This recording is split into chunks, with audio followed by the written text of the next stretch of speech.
Coba bayangkan sejenak skenario ini ya. Anda sedang duduk, mungkin baru aja selesai makan siang, atau lagi di jalan pulang. Pasti lagi pegang HP kan? Iya, bener banget. Terus tiba-tiba layar HP Anda nyala. Ada rentetan notifikasi, mulai dari email kerjaan yang minta dibalas saat itu juga, grup keluarga yang rame, tagihan jatuh tempo, sampai update dari media sosial yang bikin Anda merasa tertinggal. Itu klasik sih, bikin deg-degan. Kan? Nah, di tengah ritme hidup modern yang seolah memaksa kita lari sprint tiap hari ini, seberapa sering sih Anda benar-benar berhenti sejenak? Jarang banget pasti. Maksud saya benar-benar menekan tombol pause, tarik napas, dan jujur nanya ke diri sendiri. Kita ini lagi lari ke tujuan yang jelas atau cuma ngos-ngosan di atas treadmill yang nggak ada ujungnya? Itu pertanyaan eksistensial yang super relevan buat zaman sekarang. Menariknya, kita tuh sering tertipu sama yang namanya ilusi pergerakan. Ilusi pergerakan. Kayak gimana tuh? Otak kita tuh merespon kesibukan, kayak bales email atau pindah-pindah meeting sebagai sebuah produktivitas. Kita capek, jadi kita mikir, oh saya pasti lagi bergerak maju nih. Padahal belum tentu ya. Benar. Secara psikologis, sekadar sibuk dan hidup bermakna itu dua hal yang mekanismenya jauh beda. Sibuk itu kadang cuma cara kita lari dari pertanyaan fundamental soal arah hidup kita. Wow, masuk akal.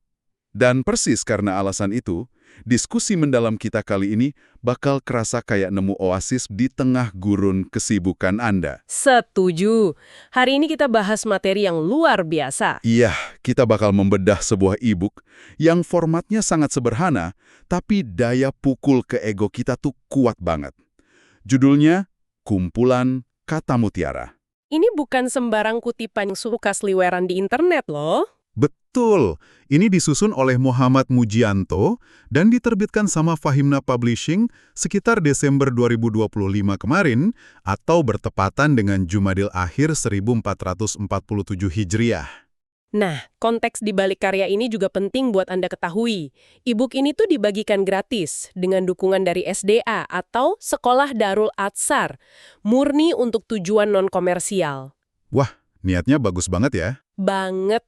Dan kalau kita lihat ekosistem Fahimna Publishing ini, visi mereka holistik. Mereka nggak cuma ngasih kutipan, tapi ngasih peta jalan. Peta jalan gimana maksudnya? Di dalam materi ini ada referensi metode belajar bahasa Arab mandiri, panduan sholat khusyuk, tips keluarga, bahkan sampai panduan kesehatan dari pengalaman nyata. Oh, yang buku soal perjuangan melawan diabetes itu ya? Tepat. Jadi ada benang merahnya. Ini tuh upaya menyeluruh untuk memperbaiki kualitas manusia secara fisik, intelektual, dan spiritual. Keren sih. Jadi, misi kita di sesi bedah materi ini adalah membongkar intisari kebijaksanaannya. Kita peras esensinya supaya bisa jadi semacam tombol riset mental buat Anda sehari-hari. Siap, mari kita mulai. Oke, buat Anda yang lagi dengerin ini sambil nyetir atau cuci piring, yuk kita masuk ke bagian pertama. Ini bagian yang menurut saya langsung menampar cara kita memandang kesuksesan material. Ya, penulis buku ini ngasih analogi visual yang brilian banget soal gimana manusia mengejar dunia. Yang soal bayangan itu kan? Bener, dia mengibaratkan dunia dan isinya itu persis kayak bayangan kita sendiri. Logikanya, semakin keras Anda lari ngejar bayangan itu, dia bakal terus menjauh dengan kecepatan yang sama. Nggak bakal pernah ketangkep dong. Tepat sekali. Tapi momen di mana Anda berbalik arah dan ninggalin bayangan itu, dia nggak punya pilihan lain selain tunduk dan ngikutin Anda dari belakang. Wah, merinding saya dengarnya. Secara psikologis, ini mirip banget sama konsep hedonic treadmill di dunia modern kan? Iya banget. Buat yang belum familiar, saya selalu ngebayangin hedonic treadmill itu kayak kucing peliharaan yang ngejar titik sinar laser di lantai kan? Visual yang bagus itu. Kucingnya lompat, menerkam, ngerasa udah mau dapet, sinarnya geser lagi. Terus aja gitu, sampai capek sendiri. Analogi lasernya pas banget. Hedonic treadmill itu kan fenomena di mana manusia bakal selalu balik ke tingkat kebahagiaan dasar mereka sebesar apapun pencapaian materi yang baru didapat. Beli mobil baru, senang sebulan doang ya? Nah itu dia.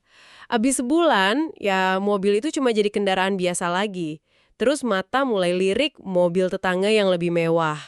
Rasa haus ini didesain supaya nggak pernah tuntas kalau cuma diisi materi. Gila sih. Pantesan di buku ini ditekankan banget soal pergeseran doa ya. Betul. Penulis ngingetin kita jangan cuma minta rezeki yang banyak, tapi mintalah kecukupan. Jangan cuma ngejar kesenangan, tapi carilah ketenangan. Karena nyatanya banyak orang yang saldo banknya luber-luber, tapi hidupnya selalu gelisah. Iya, sistem sarafnya mode waspada terus. Takut hartanya hilang atau disaingi orang lain. Oke. Secara konsep ini indah dan bikin tenang. Tapi saya mau agak kritis nih. Silahkan. Sebagai orang yang hidup di dunia nyata, tagihan listrik, KPR, cicilan motor, itu kan nggak bisa dibayar pakai ketenangan batin. Pastinya nggak bisa. Kita tetap butuh uang beneran. Terus gimana caranya kita berbalik ninggalin bayangan ini tanpa berubah jadi orang yang pasif atau males kerja? Nggak mungkin kan kita rebahan terus tiba-tiba ada hujan uang. Respon yang sangat natural. Dan asyiknya, materi ini secara cerdas udah antisipasi kebingungan itu. Oh ya? Gimana tuh? Penulis sama sekali nggak menyuruh kita jadi malas. Ada bagian eksplisit yang membedakan antara proses dan hasil. Tugas manusia itu berusaha dan menyusun strategi dalam mencari rezeki. Nah, kata strategi ini kuncinya ya? Betul, strategi itu butuh kecerdasan, riset, kerja keras. Anda tetap harus kerja profesional, tapi kemelekatan emosional kita pada hasil akhirnya, itu yang harus dilepas. Karena hasil itu hak prerogatif yang di atas kan? Tepat. Berarti ini soal mindahin letak harga diri kita ya? 100% bener. Kalau Anda ikat kebahagiaan Anda di hasil, misalnya, saya baru bahagia kalau target sales bulan ini tembus. Nah, Anda jadi budak dari hal yang di luar kendali Anda. Tapi kalau fokusnya di strategi, Anda bisa tidur nyenyak malam harinya, terlepas dari goal atau enggaknya target itu. Anda nggak hancur lebur kalau ekspektasi meleset. wah masuk akal banget. Dan ini nyambung sama nasihat lain di buku soal gaya hidup. Ada potret sederhana ayah yang bonceng 2 anaknya pakai sepeda. Oh iya, pesan lugas soal hidup apa adanya. Benar, pesannya tuh syukuri yang ada. Kalau emang belum mampu beli sesuatu, ya udah, jangan maksain diri ngutang. Ini tamparan keras buat budaya flexing sekarang kan? Iya banget. Banyak yang rela tercekik pinjaman online demi barang yang nggak butuh-butuh amat, cuma buat pamer ke orang yang sebenarnya nggak peduli juga sama mereka. Dan ada peringatan keras juga. Kadang, dikasih kekayaan yang melebihi kapasitas mental kita, tuh malah bisa jadi jalan kehancuran. Kapasitas mental itu ibarat fondasi rumah. Kalau fondasinya buat rumah tipe 36, tapi dipaksa bangun gedung 5 lantai, pasti rubuh. Ketidakmampuan ngelola ekspektasi material ini sering jadi bibit kejatuhan ya. Nah, ngomong-ngomong soal jatuh, gimana kalau kita benar-benar jatuh secara realitas? Ini bawa kita ke lapisan kedua diskusi kita, soal resiliensi atau ketangguhan. Buat Anda yang lagi dengerin, mungkin pernah ada di fase gelap, bisnis bangkrut, kena PHK, atau ditipu temen. Di saat terpuruk gitu, materi ini nyaranin respons kayak gimana? Buku ini nawarin reframing atau pergeseran sudut pandang yang puitis tapi psikologis banget. Penulis nanya gini, bukankah jatuhnya hujan itu justru awal dari keindahan? Muncul pelangi maksudnya. Batangnya udah rebah ke tanah, kelihatan mati. Tapi kalau dilihat ke bawah, akarnya masih nancep di tanah. Dan karena akarnya hidup, daunnya tetap rimbun ya. Iya, pesan utamanya, jatuh secara finansial atau fisik itu bukan berarti mati. Selama akar kita, yaitu koneksi ke Yang Maha Kuasa masih kuat, kita bakal selalu punya suplai untuk bangkit. Visual akarnya kuat banget, akar yang sembunyi itu yang nyelamatin. Tapi, realitanya nih, insting pertama manusia modern kalau lagi kena musibah itu apa coba? Cursat di sosmed kan? Nah itu, update status galau, ngeluh panjang lebar, nyari validasi netizen. Tapi materi ini tajam banget nyelepet kebiasaan itu. Iya, ditekankan daripada energi habis buat ngeluh, mending dipakai buat meras otak nyari ide kreatif dan solusi. Karena ngeluh itu merugikan secara mental ya. Banget! Saat kita ngeluh, kita itu lagi memprogram otak buat fokus ke masalahnya, bukan solusinya. Ini memperkuat victim mentality. Ngerasa jadi korban terus. Terus kalau digali lagi, apa sih akar dari rasa kecewa yang bikin kita ngeluh itu? Penulis mendiagnosisnya dengan akurat. Ada satu kutipan keras banget bunyinya. Jika ingin kecewa, silahkan berharap pada manusia. Ouch, kena mental langsung itu. Kalau kita berbuat baik cuma karena ngarep apresiasi atau pujian dari manusia, bersiaplah buat sakit hati. Ini sering banget kita dengarkan, kayak, aduh saya udah bantu dia mati-matian, pas saya susah dia buang muka. Bener, kita ngerasa jadi korban paling menderita. Padahal menurut logika buku ini, kita lah yang dari awal naruh ekspektasi di keranjang yang salah. Bilangnya ikhlas. Tapi ternyata di bawah sadar ada transaksi ngarep amrih. Tepat. Kekecewaan terbesar selalu lahir dari ekspektasi yang salah alamat. Terus buku ini juga ngajak kita bedah makna di balik ujian hidup itu sendiri kan? Ada 2 kacamata introspeksi yang ditawarin. Betul. Pertama, kacamata progres. Bisa jadi kesulitan yang lagi menghimpit kita ini, cara Tuhan maksa kita keluar dari zona nyaan, ngedorong kita ke arah yang jauh lebih baik. Kayak anak burung yang didorong dari sarang biar bisa terbang ya. Terus kacamata yang kedua? Kacamata audit masa lalu. Bisa jadi musibah bertubi-tubi, itu buah dari kesalahan masa lalu yang belum beres. Contohnya gimana tuh? Misalnya kita punya utang tapi pura-pura lupa padahal mampu bayar. Atau pernah ngambil hak orang lain. Nah, kesulitan sekarang ini ibarat surat tilang spiritual. Nah, surat tilang spiritual, istilah yang menarik. Jadi ini datang buat ngebersihin kita ya? Iya, daripada nuduh dunia luar jahat, kita dipaksa ngaca, audit diri sendiri. Luar biasa. Dan ngomongin soal ngelola ego, sejujurnya ujian paling nyata itu bukan di kantor loh. Setuju. Di mana coba? Di balik pintu rumah kita sendiri, sama orang-orang terdekat. Ini bawa kita ke pilar berikutnya dari buku ini, soal membangun rumah tangga, merujuk ke seri buku Baiti Jannati. Ini esensial banget. Semua ketenangan yang kita bahas dari tadi itu bakal diuji pertama kali di keluarga. Konsep fundamental apa yang dibongkar di sini? Mitos soal pasangan sempurna, nasihatnya gini, jangan cari pasangan hidup yang sempurna, tapi carilah yang mau diajak saling menyempurnakan. Wah, ini meruntuhkan narasi film romantis Hollywood banget, yang bikin kita mikir ada soulmate tanpa cacat yang bisa baca pikiran kita tanpa kita ngomong.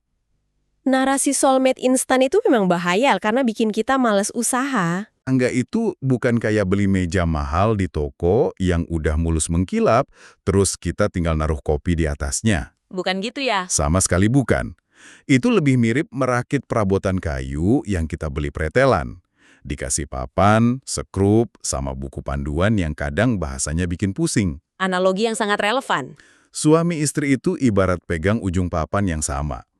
Kalau satu egois, narik terlalu keras, atau yang satu males nahan, ya perabotannya nggak bakal berdiri, malah patah. Nah, buku ini ngasih panduan operasional buat ngerakit kebersamaan itu. Suami istri diibaratkan sepasang kaki. Biar bisa jalan maju, harus sinkron. Nggak bisa kan kaki kanan maksa jalan kalau kaki kirinya lagi kram. Bener banget. Sinkronisasi ini butuh kecerdasan emosional dan kompromi. Ada pembahasan praktis nih, diakui bahwa secara natural, kadang wanita cenderung lebih banyak ngeluarin perasaan mereka. Dan laki-laki secara natural rentan capek atau males dengerin kan? Terus jalan tengahnya gimana menurut materi ini, biar nggak jadi konflik?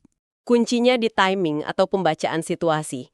Pihak istri diminta latihan sabar, nahan diri buat nggak ngeluh pas suami baru banget buka pintu rumah dalam keadaan lelah. Suami juga ada tugasnya dong pastinya. Pasti, suami dituntut melebarkan kapasitas empati. Nggak boleh abai dengerin curhatan istri, walaupun di kepalanya sendiri lagi penuh beban kerjaan. Wah, ini murni soal nuruning ego sejenak demi pasangan ya. Menekan ego pas lagi capek itu butuh kedewasaan level dewa sih. Emang nggak gampang. Selain komunikasi internal, buku ini juga nyorotin tajam soal perlindungan eksternal. Ada rumus jaga wibawa pasangan. Oh, yang soal ceritain kebaikannya cuma ke orang tua dan tutup rapat aibnya dari orang luar itu ya? Bikin story tipis-tipis gitu kan? Nah itu, secara psikologis saat Anda ngumbar aib pasangan, Anda tuh lagi ngeruntuhin dinding pelindung rumah tangga sendiri.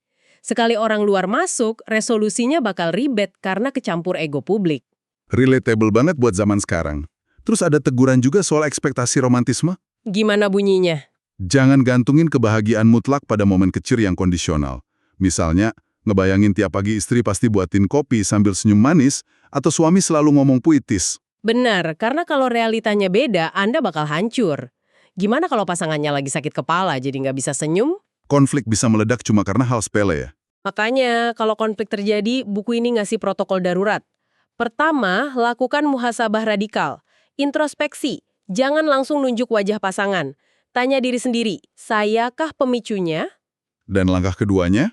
Ini yang paling esensial. Perbaiki segera hubungan vertikal kita dengan Tuhan. Konsep memperbaiki hubungan vertikal buat nyelesain masalah horizontal ini keren banget. Logikanya gimana tuh menurut Anda? Logikanya, kalau kita bisa nundukin diri dan buang keangkuhan di hadapan Tuhan, ego kita buat pengen menang debat sama pasangan itu bakal otomatis menyusut. Kita jadi gampang memaafkan. Setuju banget. Tapi pertanyaannya, punya kesabaran sebesar itu kan nggak instan semalaman. Butuh training mental rutin. Ini bawa kita ke bagian paling actionable, rutinitas harian. Gimana cara ngelatih otot kesadaran ini? Penulis sadar banget motivasi beginian bakal nguap dalam 3 hari kalau nggak diikat sistem. Sistemnya dimulai dari detik pertama buka mata. Ada pesan visual yang nampar banget di e-booknya. Masih bisa baca tulisan ini. Bersyukurlah. Berarti Anda masih dikasih kesempatan berbuat perbaikan. Soalnya sering kita bangun tidur tuh autopilot. Buka mata, langsung raih HP, cek notif, terus stres. Memutus rantai autopilot pagi itu susah loh. Rutinitas pengganti apa yang disaranin? Ini agak menantang, dianjurkan sebelum sibuk duniawi, prioritasin doa, minta kemudahan lewat sholat 2 rakaat, dan luangin waktu baca minimal 1 juz Al-Quran. Buat kalibrasi ulang saraf kita ya. Tapi tunggu, saya mau jadi devil's advocate nih. Silakan. Buat pendengar yang jadwalnya gila-gilaan, misal pekerja di Jakarta yang jam 5 pagi udah harus lari ngejar KRL, desek-desekan 2 jam. Standar baca 1 juz pagi hari itu kerasa kayak beban mustahil loh, mengintimidasi banget. Wajar kalau ngerasa gitu. Tapi respons penulis justru membalikan paradigma kita soal waktu. Beliau bilang, kalau dalam 24 jam kita nggak bisa nyari waktu buat baca 1 juz, berarti ada yang salah dan harus dibenahi dalam manajemen hidup kita. Hah, lumayan dalam tuh tegurannya. Ini bukan buat menghakimi. Ini ajakan buat audit atensi. Mari jujur, berapa lama waktu yang kita buang buat scrolling video pendek tiap hari? Wah, bisa sejam 2 jam tuh tanpa sadar. Waktunya sebenarnya ada, tapi atensi kita dibajak distraksi digital. Rutinitas baca teks spiritual ini bentuk detoks dopamin, buat ngerebut kendali pikiran dari algoritma sosmed. Terus kita ya. Terus dari penerbit Fahimna juga ngedorong kita buat nggak cuma baca, tapi paham maknanya. Makanya mereka menantang, kalau cinta kitab suci, buktikan dengan belajar bahasa aslinya, bahasa Arab. Metode belajar mandiri Fahimna ini disiapin buat jembatani hal itu. Betul, praktek nyata itu kunci. Dan selain ibadah, ada anjuran juga buat nyediain waktu buat menyendiri secara fisik kan? Iya, ruang kontemplasi buat evaluasi diri. Bayangin bekal apa yang udah disiapin buat masa depan yang lebih permanen. Kalau nggak ada jeda ini, kita cuma muter terus di treadmill tadi. Buat Anda yang ngerasa harinya melesat gitu aja, tiba-tiba udah Jumat, tiba-tiba ganti tahun, rutinitas menyendiri ini bisa jadi rem tangan darurat. Dan jangkar hariannya nggak cuma vertikal, tapi juga etika sosial loh. Iya, saya senyum pas baca bagian ini. Kalau ada teman jualan, belilah dagangannya. Dukung, jangan dibully. Teman yang jualan itu jauh lebih mulia daripada yang gaya mewah tapi suka ngutang dan gak niat bayar. Observasi yang membumi banget kan? Ketangguhan mental itu juga soal ngebangun support system yang sehat, mendukung ekonomi lingkaran terdekat. Luar biasa. Kita udah bedah banyak banget lapisan dari e-book ini. Dari dekonstruksi ngejar dunia, ekspektasi, rumah tangga, sampai rutinitas bagi. Kalau harus diperas jadi satu intisari utama, apa tuh? Benang merahnya adalah seruan untuk melepaskan ilusi kendali. Stres dan cemas kita di era modern ini muncul karena kita ngerasa berhak mengendalikan segalanya. Ngendaliin opini orang, omset bisnis, sampai karakter pasangan ya? Betul.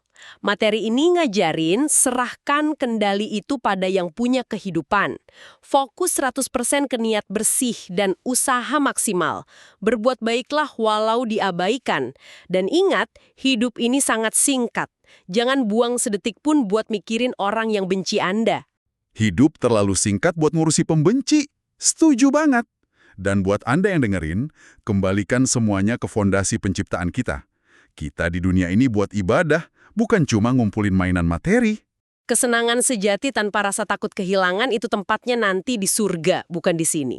Mengingat destinasi akhir itu yang bakal jaga kewarasan kita lewatin badai dunia. Percakapan yang benar-benar nyegerin pikiran. Sebagai penutup diskusi kita kali ini, saya mau ngajak Anda kembali ke analogi pertama tadi. Analogi bayangan ya? Iya, jika dunia dan pencapaian material yang bikin kita stres dan kurang tidur ini diibaratkan cuma sebagai bayangan semu, pertanyaannya adalah, cahaya abadi apa yang saat ini sedang Anda biarkan terhalang, sehingga bayangan gelap itu justru menutupi jalan hidup Anda ke depan? Dalam banget itu. Silahkan direnungkan, dan sampai jumpa di diskusi mendalam kita berikutnya.